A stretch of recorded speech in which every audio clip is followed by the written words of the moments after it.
ಈ ಒಂದು ಮ್ಯಾಗಝಿನ್ಗೆ ಸಂಪಾದಕಿ ಕೂಡ ಆಗಿದ್ದೀರಾ. ಹೌದು ಸೊ ಅದು ವೈದ್ಯ ಲೋಕದ ಅಂದ್ರೆ ವೈದ್ಯಕೀಯಕ್ಕೆ ಸಂಬಂಧಪಟ್ಟಂತ ವಿಚಾರಗಳನ್ನ ಆ ಒಂದು ಇದರಲ್ಲಿ ಹೌದು ಮಾಸಪತ್ರಿಕೆಗೆ ಹೌದು ಸಂಪಾದಕಿಯಾಗಿ ಕೂಡ ನೀವು ಕೆಲಸವನ್ನು ಹೌದು. ನಿರ್ವಹಿಸ್ತಿದ್ದೀರಾ. ವೀಕ್ಷಕರೇ, ಇವತ್ತಿನ ಕಾರ್ಯಕ್ರಮದ ಮುಖಾಂತರವಾಗಿ ಅಂದ್ರೆ ನಾನೇ ರಾಣಿಯಾಗಿ ಇವತ್ತು ಯಾರಿದ್ದಾರೆ ಅಂತ ನಿಮ್ಗೆ ಪರಿಚಯವನ್ನ ನೀಡ್ತಾ ಹೋಗ್ತಾ ಇದ್ದೀನಿ. ಅವರು ಒಂದು ಕ್ಷೇತ್ರದಲ್ಲಿ ಅಲ್ಲ, ಹಲವಾರು ಕ್ಷೇತ್ರದಲ್ಲಿ ತಮ್ಮನ್ನ ತಾವು ಗುರುತಿಸಿಕೊಂಡಿದ್ದಾರೆ. ಸೊ ಯಾವ ಯಾವ ಕ್ಷೇತ್ರದಲ್ಲಿ ಯಾವ ರೀತಿಯಾಗಿ ಅವರು ಛಾಪನ್ನ ಮೂಡಿಸಿದ್ದಾರೆ ಅಂತ ನಾವು ತಿಳ್ಕೊಳ್ತಾ ಇದ್ದೀವಿ. ಇನ್ನು ವೈದ್ಯಕೀಯ ಕ್ಷೇತ್ರವಾಗಿರ್ಬೋದು, ಸಾಹಿತ್ಯ ಲೋಕದಲ್ಲಾಗಿರ್ಬೋದು ತಮ್ಮ ಛಾಪನ್ನ ಮೂಡಿಸಿದ್ರು. ಹಾಗೆ ಬರವಣಿಗೆಯ ಮುಖಾಂತರವಾಗಿ ಸಮಾಜವನ್ನ ತಿದ್ದುವಂತ ಒಂದು ಕೆಲಸವನ್ನ ಮಾಡ್ತಿದ್ದಾರೆ. ಆಯುರ್ವೇದ ಡಾಕ್ಟರ್ ಆಗಿಯೂ ಕೂಡ ಕೆಲಸವನ್ನ ನಿರ್ವಹಿಸ್ತಾ ಇದ್ದಾರೆ. 30 ವರ್ಷಗಳಿಗಿಂತ ಹೆಚ್ಚು ಒಂದು ಸರ್ವಿಸ್ ಅನ್ನ ಕೊಟ್ಟಿದ್ದಾರೆ ವೈದ್ಯಕೀಯ ಕ್ಷೇತ್ರದಲ್ಲಿ.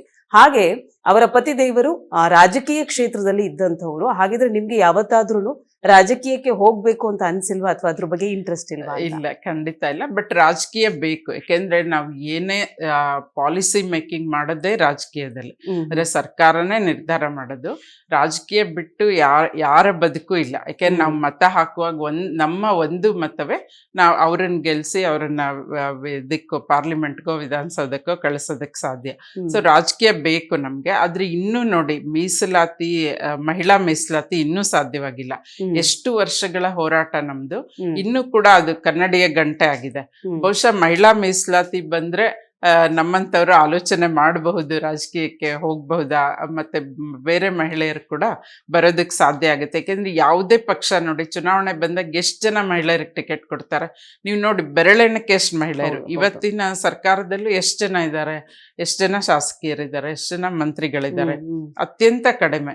ಸೊ ಅದಕ್ಕೆ ಮಹಿಳಾ ಮೀಸಲಾತಿ ಬರಬೇಕು. ಬಂದ ನಂತರವೇ ಬದಲಾವಣೆ ಬರೋದಕ್ಕೆ ಸಾಧ್ಯ.